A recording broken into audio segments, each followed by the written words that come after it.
Hello viewers, আসসালামু আলাইকুম। Village kitchen and cooking channel থেকে সবাইকে জানাই অনেক অনেক ওয়েলকাম। কেমন আছেন সবাই? আশা করি অনেক ভালো আছেন, সুস্থ আছেন। আলহামদুলিল্লাহ আমি অনেক ভালো আছি। তো চলে এসেছি আরও একটি নতুন ভিডিও নিয়ে। আশা করি থাম্বনেল আর টাইটেল দেখেই বুঝে গেছেন যে আজকের রেসিপিটা কী হবে, কী নিয়ে আজকে আমার এই ভিডিওটা। তো আশা করি আপনাদের সবার ভালো লাগবে। তো আর কথা না বাড়িয়ে চলুন তাহলে শুরু করা যাক। ভিডিওটি শুরু করার আগে বলে নিই, যারা যারা এখনও আমার চ্যানেলটি সাবস্ক্রাইব করেননি তারা প্লিজ আমার চ্যানেলটি সাবস্ক্রাইব করে পাশে থাকা বেল বাটনটি অন করে দিন। এবং যারা যারা আমার চ্যানেলটি অলরেডি সাবস্ক্রাইব করেছেন তাদেরকে অনেক অনেক ধন্যবাদ। আমার রেসিপিটি যদি ভালো লেগে থাকে তাহলে অবশ্যই একটা লাইক করবেন, কমেন্টস করবেন এবং শেয়ার করবেন।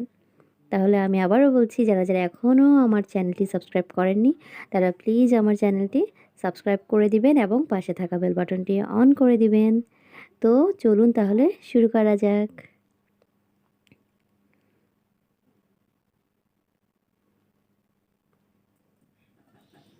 চুলায় আমি একটি হাঁড়ি বসিয়ে দিয়েছি এবং আমি দিয়ে দিচ্ছি তেল। তো বলে রাখি, আগেই আমি এখানে কিন্তু পেঁয়াজের বেরেস্তাটা করে রেখেছিলাম, সেটা আমি দেখাইনি। তো এখন আমি সেই তেলেই দিয়ে দিচ্ছি পেঁয়াজ কুচি। পেঁয়াজগুলোকে আমি সামান্য ভেজে নিচ্ছি এবং কিছুটা ভাজা হয়ে গেছে। এখন আমি এখানে দিয়ে দিলাম আদা বাটা, এরপর দিয়ে দিচ্ছি রসুন বাটা, এরপর দিয়ে দিচ্ছি ধনিয়ার গুঁড়া, তারপর দিয়ে দিলাম জিরা গুঁড়া। এখন দিচ্ছি আমি মরিচের গুঁড়া, আর এরপর দিচ্ছি হলুদের গুঁড়া, তারপর দিয়ে দিচ্ছি পরিমাণ মতো লবণ। আমি এখানে কিছু মশলা নিয়ে নিয়েছি। এখানে আছে সাদা গোলমরিচ, কালো গোলমরিচ, লবঙ্গ, এলাচি, জায়ফল, জয়ত্রী, আর হচ্ছে এখানে দারচিনি, আর হচ্ছে পোস্তদানা। আমি এগুলো সবগুলোকে এখন একটু না টেলে গুঁড়ো করে নিয়েছি। এই যে দেখতে পাচ্ছেন, আমি এখানে ব্লেন্ডারে গুঁড়ো করে নিয়েছি।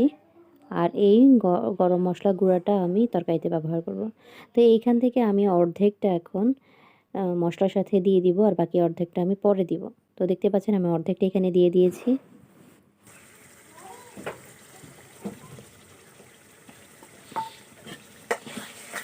এবার আমি একটা খুন্তি দিয়ে এটাকে সবগুলো মশলাকে আমি একসাথে মিশিয়ে দিচ্ছি। কিছুক্ষণ আমি এগুলোকে মশলাটাকে ভেজে নিব।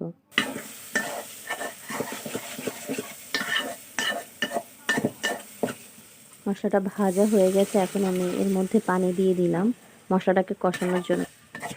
মশলাগুলোকে কিন্তু ভালো করে কষিয়ে নিতে হবে, আর মশলা কষানোর উপরে কিন্তু তরকারির টেস্ট অনেকটাই নির্ভর করে। তো দেখতে পাচ্ছেন তেল উপরে উঠে এসেছে।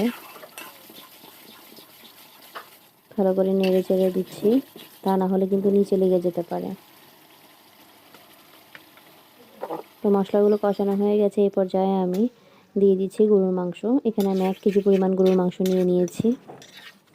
মশলার সাথে মাংসটাকে ভালো করে নেড়ে চেড়ে দিচ্ছি, আর এখানে কিন্তু কোনো রকমের এক্সট্রা পানি দিইনি। এই মশলাগুলোর সাথে মাংসগুলোকে কষাবো, আর মাংস থেকেই পানি বের হবে। কষাতে কষাতে মাংসগুলো থেকেই পানি বের হবে।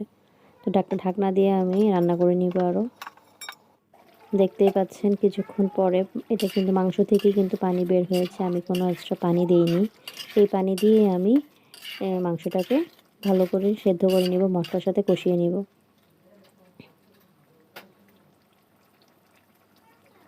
একটু পর পর কিন্তু ঢাকনা তুলে এটাকে নেড়ে দিতে হবে, তা না হলে কিন্তু পাত্রের তলায় লেগে যেতে পারে।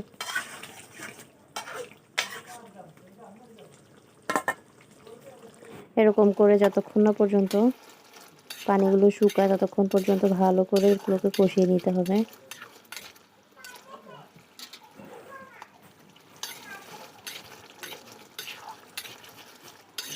দেখতেই পাচ্ছেন পানিগুলো শুকিয়ে গেছে। তো আমি এই তরকারিটাতে আজকে সামান্য পরিমাণে আলু দিব। আসলে হচ্ছে কি, আমরা মাংসের আলুটা খেতে পছন্দ করি, সেই জন্য সবসময় সামান্য পরিমাণ দেওয়ার চেষ্টা করি। তো এক্ষেত্রে আপনারা চাইলে নাও দিতে পারেন। তো আমি দুটো আলুকে মাঝারি সাইজে দুটো আলু কেটে ধুয়ে রেখেছি। তো এই পর্যায়ে আমি এখন আলুগুলোকে দিয়ে দিব।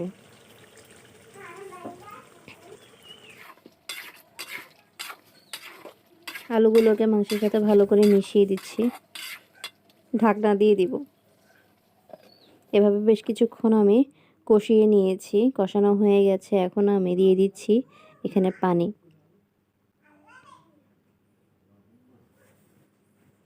পানি দিয়ে দিয়েছি। এখন মাংসটা পুরোপুরি সিদ্ধ হতে যতটুকু টাইম লাগে ততটুকু পর্যন্ত সময় পর্যন্ত আমি এই মাংসগুলোকে রান্না করে নেব।